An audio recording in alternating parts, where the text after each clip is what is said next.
So social emotional learning, SEL, is something that I don't think there's a lot of societal understanding about. People often associate it with mental health, and mental health has a gigantic stigma, unfortunately. Social emotional learning is just everything from being able to have the vocabulary to identify the emotions that we're going through to getting mental health help. So it's a broad spectrum. Building a social emotional competency among the staff at a Boys and Girls Club at a very basic level looks like asking yourself, instead of what is wrong with a kid who's exhibiting behavior problems, it changes the dialogue to starting to say, what has happened to that kid? How can we respond to better support them? And what other organizations in the community can we partner with to meet their needs? Being able to manage challenging circumstances today can translate into young adults who are more prepared to navigate challenges in life that come with attending college and maintaining careers.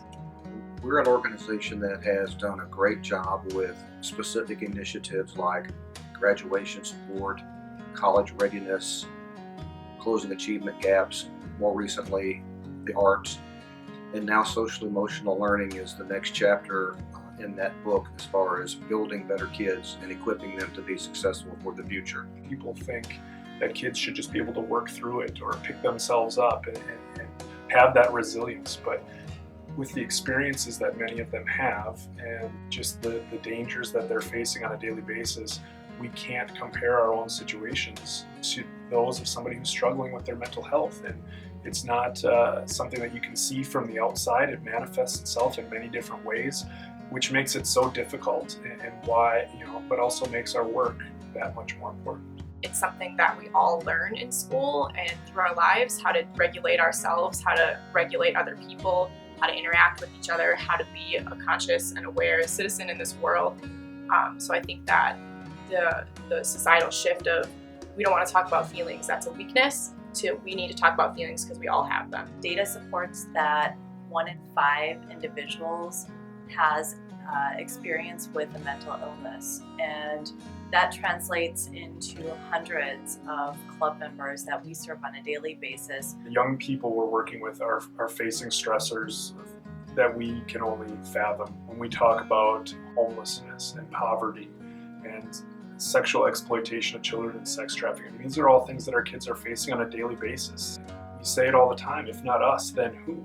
All the academic content and all the clinical language is great, but at the end of the day, what does this really mean? What does a greater investment in SEL look like, and why is it important? For example, a little girl who's sitting on the floor crying because she's overwhelmed, we can help better if we're better trained and we have quiet spaces and people know how to react. We want to give these kids the best experience possible. They're all wonderful humans. They just need a little more attention and love and patience. The kids are the future of our community, and we chose to be a match sponsor because we know our money is going to a wonderful cause. It's going to our kids, it's going to our future. We have one of the strongest clubs in the country, and I think we're very fortunate with the leadership that we have. We need to appreciate and support the group. We do have a plan and have seen promise in the steps we've taken already, and with your help, we can do more and do better to serve the kids who really truly need us the most.